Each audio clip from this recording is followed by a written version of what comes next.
Vande Bharat news channel पे आप सभी दर्शकों का बहुत बहुत अभिनंदन, बहुत बहुत स्वागत।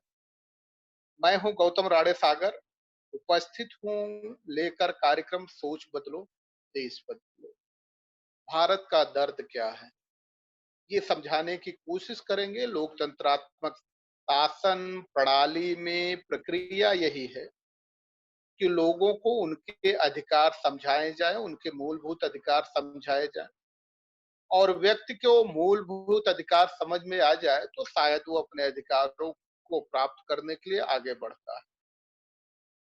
जब कोई गरीब व्यक्ति होता है वो भूखे मरता है, लेकिन सत्यजीत रे जैसे लोग आ जाए, गरीबों पे पिक्चरें बना दे तो 10-10, 15-15 पिक्चरों उनकी फिल्में गरीबों के नाम पे भयंकर कमाई कर सकती है, बड़ी कमाई से कर सकती है, लूट मचा सकती है। ठीक उसी तरह से जिस तरह से मजदूर पूरे देश से चल करके आए, मजदूरों को तो कुछ नहीं मिला, लेकिन मजदूरों की बहुत सारे लोगों ने खबरें दिखाई तो जबरदस्त पैसा कमा लिया, पैसा बना लिया। यही दर्द है भारत का। जो जीवन जी रहा है वो भूखे मरने के लिए अभिशप्त है। जो जीवन ढो रहा है वो भूखे मरने के लिए अभिशप्त है। जो रात दिन खेतों में चहले में अपने पैर सड़ा रहा है, धान की रोपाई करवा रहा है, या गर्मी के महीने में गेहूं की कटाई करवा रहा है, वो भूखे मर रहा है। लेकिन जो लोग वो फिल्मांकन करके, पिक्चराइजेशन करके उसे दिखाते हैं, वो धन कमा रहे हैं, और सरकार भी यही कर रही है। उनके नाम पे लूट मची है। लेकिन आज जो हम विषय चूज किए हैं, विषय हमने चयन किया है, चयनित विषय है कि अशोक लवासा चुनाव आयुक्त हटाए गए। क्यों हटाए गए? 1989 में पहली मर्तबा लोगों को पता लगा कि शायद चुनाव आयुक्त भी कोई चीज होता है। जब टीएन शेषन ने पहली मर्तबा ये दिखाया कि चुनाव आयुक्त बगैर दांत का शेर नहीं होता, वो तो बबर शेर होता है, उसके दहाड़ने से ही लोकतंत्र भक्षकों के आगे गीला हो जाता है तो पीछे पीला हो जाता है। और उस ताकत को देखते हुए ही मुख्य चुनाव आयुक्त केवल जो होते थे, केवल एक चुनाव आयुक्त होते थे, उस चुनाव आयुक्त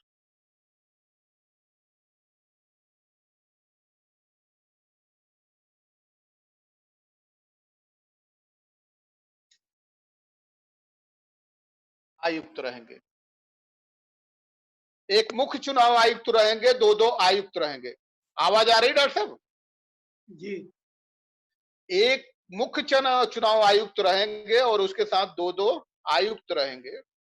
और आज की जो हालत है वो ये हालत ये है कि सुनील अरोड़ा जी मुख्य चुनाव आयुक्त हैं और उनके साथ दो दो चुनाव आयुक्त हैं। एक सुशील चंद्र जी हैं और दूसरे अशोक लवासा जी।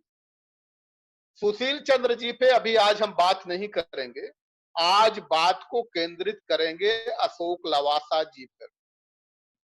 अशोक लवासा 1980 बैच के आईएएस ऑफिसर हैं, हरियाणा कैडर, और उन्होंने हरियाणा में बहुत महत्वपूर्ण विभागों को संभाला है। उतना ही नहीं, केंद्र के भी महत्वपूर्ण विभागों में उन्होंने काम किया है। नागरिक उड्डयन मंत्रालय में भी सचिव रहे हैं, तो फाइनेंस मिनिस्ट्री में भी उन्होंने सचिव के ओहदे को संभाला है। और जब चुनाव आयुक्त बने, फरवरी 2018 को जब उन्हें चुनाव आयुक्त बनाया गया, तो चुनाव आयुक्त रहते हुए उन्होंने भी सोचा कि इस देश में जो लोकतंत्र है या पूरी दुनिया में जो लोकतंत्र है, मात्र लोकतंत्र ही ऐसी व्यवस्था है जो दो धुरी पे चलता है। पहला, स्वतंत्र और निष्पक्ष चुनाव, दूसरा सजग और जीवंत विपक्ष। कभी कभी जो लोग स्वाभिमानी लोग होते हैं, नैतिक लोग होते हैं, उन्हें ये लगता है कि जिस कुर्सी पे हम बैठे तो मेरी वजह से उस कुर्सी की गरिमा बने। और बहुत सारे लोग इस देश में ऐसे भी होते हैं जो कुर्सी की वजह से गौरवान्वित होते हैं। अशोक लवासा ने कौशिक कुर्सी की वजह से गौरवान्वित होने को लात मार दिया, अपनी वजह से कुर्सी को गौरवान्वित करने का प्रयास किया। जब हमारे देश के प्रधान सेवक 2019 में जब नामांकन करने गए वाराणसी, तो तकरीबन जिसने भी वहां फ्लोरिकल्चर से जुड़े हुए लोग थे, फूल का व्यवसाय करने वाले लोग थे, उनमें से सभी फूल का व्यवसाय करने वाले लोगों को बुलाया गया और जो उनका रथ तैयार किया गया था, उस पे 3 करोड़ फूल के 3 करोड़ रुपए के मूल्य के फूल लगाए गए थे, सजाए गए। और जब चुनाव शुरू हुआ, तो चुनाव शुरू होने पे कभी गाड़ियां ईवीएम लेकर के यहां भटक रही थी, कभी वहां भटक रही थी। और इसको सुनील अरोड़ा जी ने, जब लोगों ने विरोध किया, प्रतिरोध किया, प्रत्यावेदन दिया, सुनील अरोड़ा जी ने इसे कहा कि सेटिस्फाइड करना है। इसमें अमित शाह जी का, नरेंद्र मोदी जी का कोई दोष नहीं, उन्होंने सही काम किया। अशोक लवासा पहले व्यक्ति थे जिन्होंने जमकर के विरोध किया और ये कहा कि ये पूरी तरह से चुनाव आचार संहिता का उल्लंघन है और मैं इसे जस्टिफाई नहीं कर सकता। मीटिंग छोड़ करके चले गए। जब मीटिंग छोड़ करके अशोक लवासा जी चले गए, जब अशोक लवासा जी मीटिंग छोड़ करके चले गए, तो स्थितियां ये बनी कि अब अशोक लवासा जी को, जिन्होंने ये मान लिया है कि वो बगैर दांत के शेर नहीं रहेंगे, बगैर दांत के शेर नहीं रहेंगे, उन्हें ये लगा कि अब कैसे कंट्रोल किया जा सकता है। तो जो सरकारों का अमूमन एक चरित्र होता है कि जो उसकी बात न सुने उसको क्रश करें, और सरकार ने किया भी वही। ईडी की छापे पड़े उनके बेटे के यहां, अबीर के यहां। अबीर डायरेक्टर थे नौरिस ऑर्गेनिक फूड प्राइवेट लिमिटेड के, और 2017 में उन्होंने ज्वाइन किया था। 14 नवंबर 2017 को ज्वाइन किया। ईडी की रेड पड़ी। अभी तक हम लोगों ने सुना है, भारत के लोगों ने सुना है कि सीबीआई एक पिंजड़े में बंद तोता है, लेकिन पहली मर्तबा ये पता चला कि तोता मैना की कहानी पुरानी हो गई। ये कभी हम गाने में सुनते थे, लेकिन इस सरकार ने सोचा कि तोता मैना की कहानी फिर शुरू की जाए। तो सीबीआई तोते के साथ साथ ईडी मैने को भी लगाया गया। केवल उनके बेटे अबीर पे ही छापे नहीं पड़े, उनकी पत्नी नोवेल पे भी छापे पड़े। और फिर दोनों ने ये तय किया कि अब हमें यहां बने रहने का, कंपनी के हित को ध्यान में रखते हुए हमें यहां नहीं बने रहना चाहिए। दो के दोनों लोगों ने रिजाइन किया। इतने से जब उन लोगों ने रिजाइन कर दिया, सरकार को उम्मीद ये थी कि शायद अशोक लवासा सरेंडर करेंगे और हमारी बात मानेंगे। इस बात को ध्यान में रख करके, इस बात को केंद्रित करके उन्होंने सोचना शुरू किया। लेकिन अशोक लवासा को शायद अपने नैतिकता ज्यादा प्रिय थी, समझौता नहीं प्रिय था। देश में दो तरह के लोग हैं, दुनिया में भी दो तरह के लोग होते हैं। एक समझौतावादी, दूसरा संघर्षवादी। जो समझौतावादी होता है जीवन में ऐश करता है, और जो संघर्षवादी होता है जीवन भर मुसीबतें झेलता है। शायद अशोक लवासा को यही लगा कि जीवन में हम अपने जितनी भी मुसीबतें आएगी वो हम झेल लेंगे, लेकिन समझौता नहीं करेंगे। और अप्रैल में सुनील अरोड़ा जी को रिटायर होना है, अप्रैल 2021। और एक अप्रैल 2021 में अगर सुनील अरोड़ा जी रिटायर हो गए तो फरवरी 2023 तक मुख्य चुनाव आयुक्त अशोक लवासा हो जाते। और अशोक लवासा अगर मुख्य चुनाव आयुक्त हो जाते तो शायद सरकार वो काम नहीं कर पाती। एक दृष्टि हम ये भी डाल लेते हैं कि कहां कहां चुनाव 2023 से पहले पहले चुनाव हुए। 2021 23 मई 2021 तक चुनाव होने हैं आसाम में। गोवा में 15 मार्च 2022 तक चुनाव संपन्न हो जाने चाहिए। और सबसे अहम प्रश्न तो ये था जो अस्तित्व खतरे में पड़ा था, जिसकी वजह से अशोक लवासा को हटाना पड़ा, कि 18 फरवरी 2023 तक चुनाव हो जाने चाहिए गुजरात में। हिमाचल में 8 जनवरी 2023 तक चुनाव हो जाने चाहिए। केरल में 1 जून 2021 तक चुनाव हो जाने चाहिए। मणिपुर में 19 मार्च 2022 तक चुनाव होने हैं। मेघालय में 15 मार्च 2023 तक चुनाव होने हैं। नागालैंड में 12 मार्च 2023 तक चुनाव होने हैं। पुडुचेरी में 8 जून 2021 तक चुनाव होने हैं। 27 मार्च 2022 तक पंजाब में चुनाव होने हैं। 24/5/2021 तक तमिलनाडु में चुनाव होने हैं। 23/3/2023 तक त्रिपुरा में चुनाव होने हैं। उत्तर प्रदेश में 2022 मार्च में चुनाव होने हैं। उत्तराखंड में भी 2022 में मार्च में चुनाव होने हैं।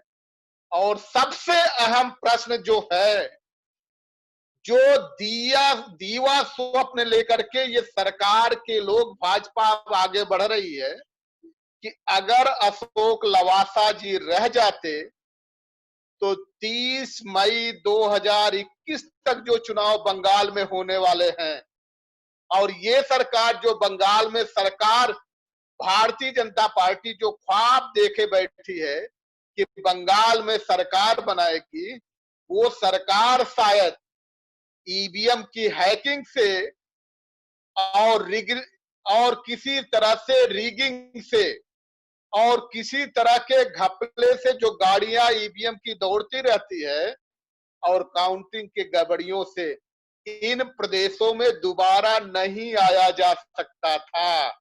इन्हीं बातों को ध्यान में रख करके भारतीय जनता पार्टी की बनी केंद्र में सरकार शायद अशोक लवासा को बचा नहीं पा रही थी, और इसी बात को ध्यान में रख करके उनको वाइस प्रेसिडेंट बना दिया एशियन डेवलपमेंट बैंक का। तो हमारे बीच में जो मेहमान उपस्थित हैं, डॉक्टर दुर्गा प्रसाद यादव जी, शैक्षणिक कार्यों से बड़े लंबे समय तक जुड़े रहे हैं। डॉक्टर साहब, आपका बहुत बहुत स्वागत है दर्द भारत न्यूज चैनल पे। आज भारत मेरे ख्याल से वास्तविक तौर पे भारत को जो सबसे बड़ा जख्म दिया गया है, जो खंजर घोंपा गया है चुनाव आयोग की प्रक्रिया पे, एक व्यक्ति जिससे उम्मीद लग रही थी कि शायद उसके रहते चुनाव पारदर्शी होगा, निष्पक्ष होगा, अब तो उसको भी हटा दिया गया। तो हम आपसे समझना चाहते हैं, क्या वाकई ये लोकतंत्र के भक्षक नहीं चाहते कि इस देश में लोकतंत्रात्मक शासन प्रणाली स्वस्थ रहे? डॉक्टर दुर्गा प्रसाद यादव जी। राणे साहब, एक्चुअली ये सत्ता का चरित्र होता है, जैसा कि आप बोल चुके हैं। लेकिन कभी-कभी सत्ता का चरित्र बहुत ही घृणित हो जाता है। जिनको लोकतंत्र में भरोसा ही नहीं है, वो लोकतांत्रिक प्रणाली कैसे चाहेंगे? आप देखिए, जब से ये सरकार आई है, नित नया मापदंड स्थापित कर रही है, जिससे कि ये देखने से भी, सामान्य आदमी के भी देखने से ये लग रहा है, कि ये लोकतंत्र को पसंद नहीं कर रहे हैं। मेरे पास बहुत सारे उदाहरण हैं। ये काम पिछली सरकारों ने भी किया था, लेकिन जिस निर्भीकता से और जिस गुंडई से ये सरकार लोकतंत्र के विरोध में काम कर रही है और अपने विरोधियों को नेस्तनाबूद करने का काम कर रही है। सिर्फ इतना ही नहीं, जो इनके कुकृत्यों में सहभागी हो रहा है, उसको रोज पुरस्कार भी देने का काम कर रही है। ये पहली सरकार है ये जो अनैतिकता के धंधे में लिप्त अपने कार्यों को प्रमाणित करने वाले अधिकारियों को रोज नया पुरस्कार दे रही है। मैं कई सारे उदाहरण आपके सामने दे सकता हूं। आर के राघवन, जो गुजरात दंगों में मोदी को एसआईटी का क्लीन चिट इन्होंने दिया था, उन्हें साइप्रस का हाई कमिश्नर नियुक्त कर दिया। जस्टिस सदाशिवम, जो अमित शाह के फर्जी मुठभेड़ में इन्होंने क्लीन चिट दिया था, इन्हें केरल का राज्यपाल नियुक्त कर दिया गया। जस्टिस सुनील गौर, ये पी चिदम्बरम को एक गिरफ्तारी के लिए इन्होंने रास्ता साफ किया, पी चिदम्बरम को गिरफ्तार करने के लिए, तो इन्हें पीएमएलए के अध्यक्ष बना दिया गया। वीके चौधरी, जिन्होंने प्रधानमंत्री को सहारा और बिरला मामले में क्लीन चिट दिया था, ये मामला बहुत तेजी से उभड़ा हुआ था, उन्हें सतर्कता आयुक्त बना दिया गया। राकेश अस्थाना, गुजरात में उतनी समय चीफ थे पुलिस आयुक्त पुलिस के, और गुजरात दंगों में इन दो जोड़ी को, मोदी शाह की जोड़ी को क्लीन चिट दिया इन्होंने, इन्हें सीबीआई का स्पेशल डायरेक्टर बना दिया गया। वकील यूयू ललित, जो शाह के फर्जी मामले में पैरवी किए, उन्हें सुप्रीम कोर्ट का जज बना दिया गया।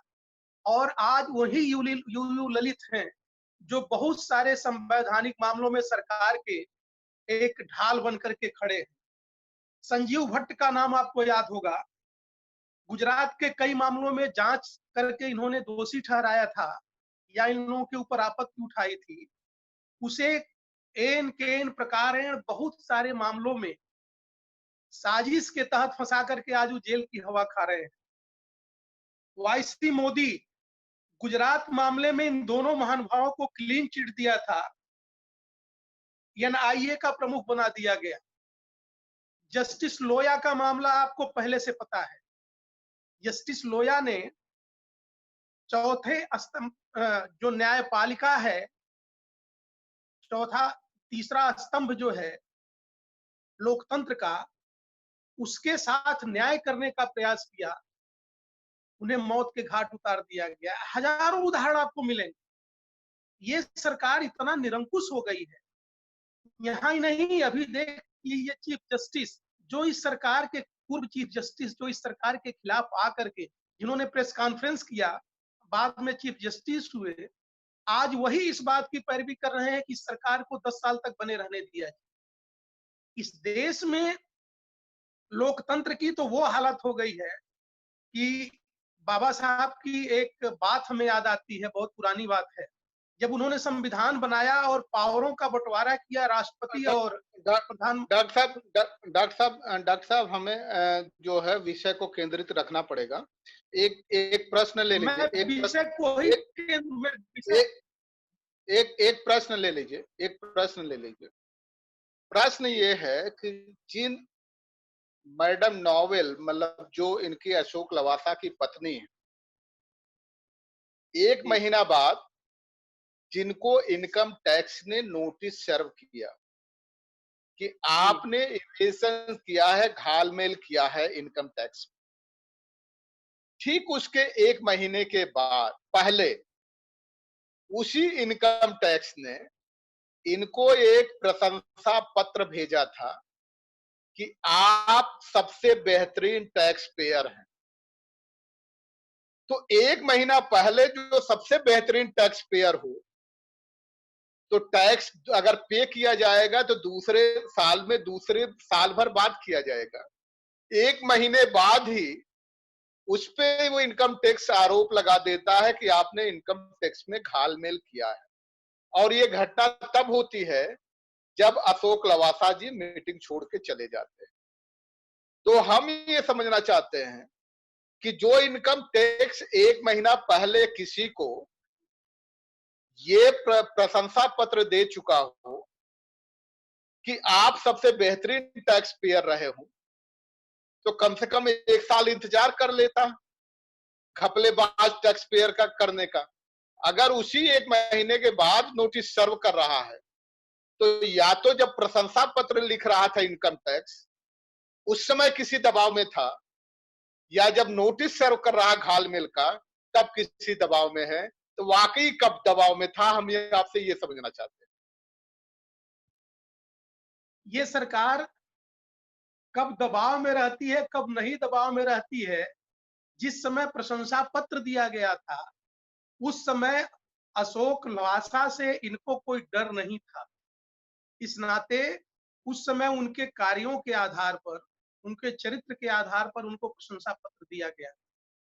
लेकिन जब अशोक लवासा मीटिंग छोड़ के चले गए और इन लोगों को लगा कि वो कुछ ऐसा कार्य भी संवैधानिक रूप से कर सकते हैं, जिससे सरकार के ऊपर और सरकार के शीर्ष पर बैठे हुए लोगों के ऊपर कुछ आपत्तिजनक आचरण करने का आरोप लग सकता है। तो इससे पड़ता कि 1 महीने पहले क्या किया था? कहता हूँ कि 3 दिन पहले भी अगर प्रशंसा पत्र दिया होता, तो भी 3 दिन बाद वो रेड डाल सकते थे, क्योंकि इनके समय में नैतिकता का कहीं कोई मापदंड नहीं। नैतिकता इनके कहीं जीन्स में नहीं है। राणे साहब, मैं आपको बता दूं, ये उस संस्था से लोग आते हैं जो गुलाम पालना चाहते हैं, इस देश के लोगों को गुलाम बनाना चाहते हैं। जो गुलाम बनकर के रहेगा उसको पुरस्कार मिलेगा, और जो लोकतांत्रिक प्रक्रिया से अपनी बात रखेगा उसके खिलाफ कार्रवाई होगी। आज अनायास, आज जो बात लेकर के आप आए हैं, अशोक लहासा को हटाने का एकमात्र कारण यही है। इनको ये डर था कि अगर कहीं वो मुख्य चुनाव आयुक्त हो गए, तो जितने प्रांतों में चुनाव होने हैं वो तो मुख्य आयुक्त होने के बाद होते, लेकिन उनके मुख्य आयुक्त होने से पहले भी 2 प्रांतों में इधर चुनाव होने हैं, बिहार में और बंगाल में, जहां इनकी कुदृष्टि लगी हुई है, शनि दृष्टि लगी हुई है। तो शायद वो बिहार बंगाल में भी कुछ अड़चन खड़ा कर सकते थे लोकतांत्रिक ढंग से, इस नाते उनको वहां से हटाया गया। और आप देखिएगा किसी ऐसे पालतू आदमी को वहां लाया जाएगा जो कान से बहरा होगा, आंख से अंधा होगा, सिर्फ दस्तखत करना जानता होगा। ऐसे व्यक्ति को ला करके उस पद पर बैठाया जाएगा और लोकतंत्र की हत्या करने का पूरा प्रयास किया जाएगा। जी किसी भी डॉक्टर साहब, ऐसे व्यक्ति। जी डॉक्टर साहब, एक प्रश्न और हमारा ले लें आप। हमारा प्रश्न ये है कि अभी जिस तरह से तेजस्वी यादव जी का एक स्टेटमेंट आ रहा है कि जब तक कोरोना काल है चुनाव न कराया जाए। अगर चुनाव कराया जाएगा तो लोग कोरोना से ज्यादा प्रभावित हो जाएंगे, लोगों की मौतें ज्यादा हो जाएगी, लोगों का जीवन ज्यादा जरूरी है, चुनाव टाले जा सकते। इस स्थिति को ध्यान में रखते हुए कि अगर चुनाव टाला जाता तो सुनील अरोड़ा के नेतृत्व में बिहार का भी चुनाव संभव नहीं था। और जहां तक वेस्ट बंगाल की बात थी, अप्रैल में सुनील अरोड़ा जी बकायदा 30 अप्रैल को रिटायर हो जाते और ये चुनाव मई में जाकर के मई तक होता। तो इसका मतलब जब ये पता लग जाता चुनाव आयोग की पूरी सिस्टम को, पूरी मशीनरी को, कि आखिरकार आखिरी चुनाव जो होना है, जो वोट पड़ने हैं, जो वोटों की काउंटिंग होनी है, वो अशोक लवासा के नेतृत्व में होगी, जो घालमेल नहीं हो सकती। इस बात को ध्यान में रख करके सरकार ने क्या अशोक लवासा जी को हटाया है वहां से? दोनों दो बातें हो सकती हैं राणे साहब। एक तो वर्तमान में जो देश की परिस्थितियां हैं, उसमें कोई भी चुनाव कराना ये सही है कि वर्तमान में जब कोरोना का आतंक इस तरह से बढ़ा हुआ है कि सोशल डिस्टेंसिंग की बात हो रही है, जुटान नहीं हो पाएगा, तो कम संसाधन वाले जो राजनीतिक दल हैं, जो इनकी तरह से हजारों करोड़ खर्च करके बूथ तक अपने कार्यकर्ताओं तक अपनी बात नहीं पहुंचा सकते हैं, वो ये सोच रहे होंगे, हो सकता है इस पर्पज से भी तेजस्वी ने कहा हो, दोनों पर्पज उसका हो सकता है। या तो उसको अशोक लवासा पर इतना भरोसा रहा हो कि 4-5 महीने चुनाव टल जाएगा तो बिहार में निष्पक्ष रूप से चुनाव हो सकता है, और या तो उसे इस बात का भी डर हो कि इस समय अगर चुनाव होगा और हमारे संसाधन इतने ज्यादा नहीं है कि हम लोगों तक अपनी बात पहुंचा पाए, उसे चुनाव में हारने का डर होगा। लेकिन मुझे लगता है कि ये बात भी अशोक लवासा के विपक्ष में गई है जो तेजस्वी यादव ने कहा है, क्योंकि इन लोगों को लगा कि अगर बिहार की जनता इस बात पे अड़ जाएगी कि कोरोना काल में चुनाव न हो, बल्कि राष्ट्रपति शासन लगा दिया जाए 6 महीने के लिए, तो तब तक अशोक लवासा मुख्य चुनाव आयुक्त हो जाएंगे और उनके समय में चुनाव होगा तो बिहार में, बंगाल में निष्पक्ष चुनाव होगा। तो ये कारण ये भी हो सकता है अशोक लवासा को हटाने के। तीसरा एक मेरा अपना अपना मानना है कि हो सकता है कि तेजस्वी भी कहीं न कहीं से प्रेशर में आ रहे हों, क्योंकि उनके परिवार के ऊपर तरह-तरह के जो आरोप प्रत्यारोप लगा करके लालू को अभी तक जेल में डाला गया। देवेंद्र सिंह जैसे लोगों को, देशद्रोहियों को जेल से बाहर किया जा रहा है। लालू जैसे बीमार आदमी को जेल में रखा जा रहा है। हो सकता है इनको ये भी डर हो कि तब तक हो सकता है लालू यादव भी बाहर आ जाएँ, अशोक लवासा भी बाहर आ जाएँ, चुनाव आयुक्त हो जाएँ। तो ऐसी स्थिति में मुझे लगता है कि दूरदृष्टि यही थी इनकी कि ऐसे सारे कांटों को किनारे कर दिया जाए, जिससे जबरदस्ती लोकतंत्र का हरण करके, और बिहार और बंगाल दो ऐसे प्रांत हैं जहां से इनको काफी ऊर्जा मिलती है। इन दोनों प्रांतों में किसी भी प्रकार ये लोकतंत्र का चीर-हरण करना चाहते हैं, इसलिए विशेष रूप से अशोक लवासा को हटाने का काम किया। और हटाने के साथ-साथ एक दूसरा उनको पद भी दे दिया गया, जिससे ये आरोप भी न लगे कि उनको हटा करके निष्क्रिय किया गया, बल्कि उनका ट्रांसफर किया गया। तो ऐसी स्थिति में सरकार की मंशा कहीं पे निगाहें, कहीं पे निशाना वाला है कि काम कुछ और करना चाहती है और दिखाने का काम कुछ और कर रही है। जी, जी, जी डॉक्टर साहब, हम यही तो समझना चाह रहे हैं। तकरीबन 16 स्टेट ऐसे हैं जहां अगर अशोक लवासा जी रह जाते और उनके नेतृत्व में, यानी कि चीफ इलेक्शन कमिश्नर अगर वो रहते और वहां चुनाव होता, तो शायद जगदम्बे माता ईवीएम अपना आशीर्वाद अपने पुत्रों को न दे पाती। इसी डर को ध्यान में रखते हुए अशोक लवासा जी को चुनाव आयुक्त पद से हटाने की जो कोशिश की गई है, सरकार की ये कोशिशें होती है, और लोकतंत्र में जो सरकार की गलत कोशिशें होती हैं या जो कारनामे होते हैं, उन कारनामों को पब्लिक के बीच ले जाने की जिम्मेदारी विपक्ष की होती है। तो ये विपक्ष क्या कर रहा है? विपक्ष क्यों अभी तक इसका विरोध नहीं कर पा रहा है? जी डॉक्टर साहब। राणे साहब, आपने पहले ही इस बात का जवाब अपने इंट्रोडक्शन में दे दिया है कि एक चोर है, दूसरा डाकू है। चोर को ये डर है कि ये डकैत जो है, अगर हम सही बात कहेंगे, लोकतंत्र के पक्ष में बातें करेंगे, तो ये जो डकैत है, हमको भी जो हमारे चोरी किया हुआ ये 70 सालों का इतिहास है, 65 सालों का, 60 सालों का इतिहास है, उसे जनता के सामने लाएगा। एक तो वैसे ही वो जनता के सामने इसे चोर साबित करने का प्रयास कर रहा है, हो सकता है डकैत भी साबित करने का प्रयास किया जाए। दूसरी चीज ये है कि जो मुख्य विपक्षी दल है, वो अपनी आंतरिक जो उसका संगठन है, उसी में लड़ाई लड़ रहा है। बल्कि एक तरफ युवा वर्ग है, दूसरी तरफ कुंडली मारकर बैठे हुए जो 60 साल या 50 साल से ऊपर के लोग हैं।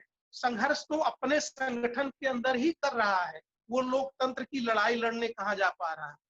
तो मैं तो ये कहूंगा कि वर्तमान समय में विपक्षी दल के ऊपर भरोसा न करके इस देश की जनता को सही चीजों से अवगत कराने की जरूरत है, जैसा कि आप ये चैनल दर्द भारत अवगत करा रहा है। और जिस दिन इस देश की जनता सामाजिक रूप से, सांस्कृतिक रूप से, राजनीतिक रूप से, लोकतंत्रात्मक रूप से चीजों को समझ जाएगी, तो ये सरकार क्या है, अच्छी अच्छी सरकारों का तख्ता पलट हुआ है और लोकतंत्र में उन लोगों की स्थिति खराब हो गई है। मैं आपको बताना चाहता हूं कि वर्तमान में इस देश की जो आर्थिक स्थिति, देश की जो सामाजिक स्थिति है, अगर ठीक से इस देश के लोगों तक, किसानों तक, कामगारों तक, मजदूरों तक, यहाँ तक कि व्यवसायियों तक अगर सही सलामत पहुंच जाए, तो ये सरकार बिल्कुल भी टिकने वाली नहीं है। ये अपने ढकोर संखी बातों से टिकी हुई है, रोज नई नई कारनामे कर रही है। और जो स्थिति इस सरकार की है, अब तो जिसको भी ये सरकार प्रमुख पदों पर बैठा रही है, थोड़े दिनों बाद उसका सुर बदल जा रहा है।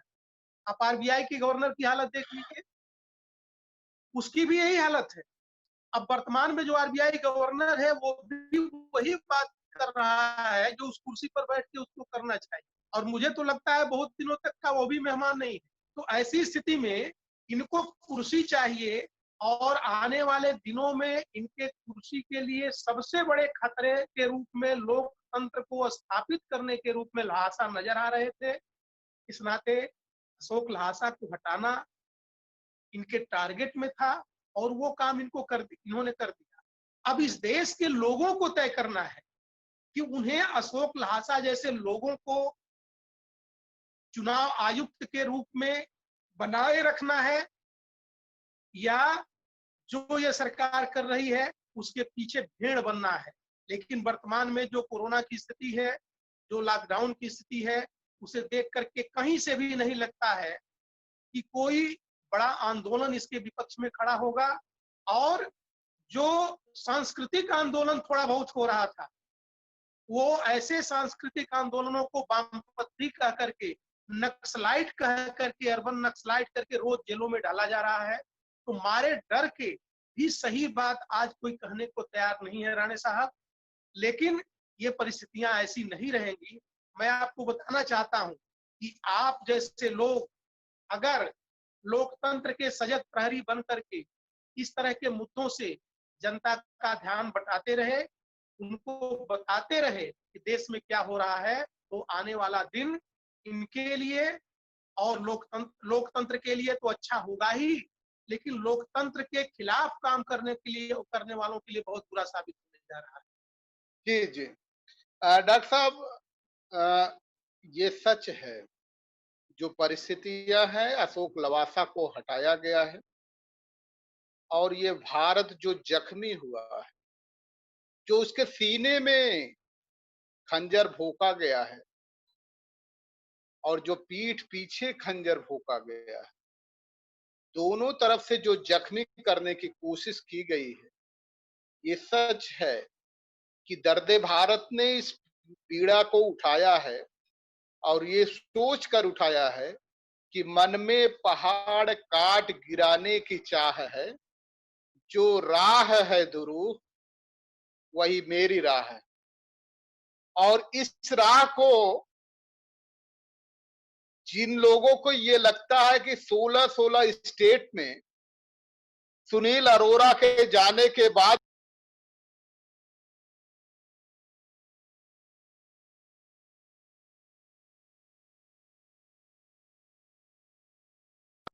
जो ये कहा गया कि सुनील अरोड़ा को जब रिटायर होंगे तो सुशील चंद्र को हटा करके जो परिस्थितियां पैदा की जाएंगी। आवाज आ रही डॉक्टर साहब? जो परिस्थितियां पैदा की जाएंगी वो परिस्थितियां 16 राज्यों में अपनी सत्ता स्थापित करने की है, बल्कि सत्ता को पब्लिक से छीन करके हासिल करने की है। और ये दर्दे भारत नहीं होने देगा। इस बात की बीड़ा उठाया है और ये तय किया है कि अशोक लवासा को अगर देश की सरकार ने हटाने का काम किया है, लोकतंत्र को पूरी तरह से खत्म करने की जो कोशिश की है, वो कोशिश कामयाब नहीं होने दी जाएगी। और इस देश में लोकतंत्र के भक्षकों से, लोकतंत्र के भक्षकों के मुंह में या जबड़े में हाथ डाल करके लोकतंत्र को निकालना पड़े और उसको संभालना पड़े, उसको सजोना पड़े, उसकी सुरक्षा और संरक्षा करनी पड़े, तो ये पब्लिक को ये बात दर्दे भारत बताएगा। दर्दे भारत ये जरूर बताएगा कि गरीब की कहानियों से कैसे पैसा कमाया जा सकता है और गरीब को कैसे मजबूर किया जा सकता है। ये चरित्र अब काम नहीं करेगा। अगर खेतों में मजदूर कर रहा, गरीब कर रहा, किसान कर रहा है, तो उसकी मजदूरी का सही मूल्य, सही मूल्यांकन, उसकी फसल का सही मूल्यांकन ये होना है, ये सरकार को करना है। कहानियां सुनाना बंद करें, भारत बोलना बंद करें। सरकार ने बहुत गलत काम किया है। अशोक लवासा को चुनाव आयुक्त पद से हटा करके जो रणनीति बनाई है, वो रणनीति सफल नहीं होगी और न सफल होने दी जाएगी। इस बात की बीड़ा दर्दे भारत ने उठाया है और इसको कामयाब करेगा। आप सभी दर्शकों का बहुत बहुत धन्यवाद। हमारे मेहमान डॉक्टर दुर्गा प्रसाद जी का भी बहुत बहुत धन्यवाद, आभार। आप सभी को नमस्कार, सभी को सत श्री अकाल, सब्बा खैर, नमो बुद्धाय, जय भीम।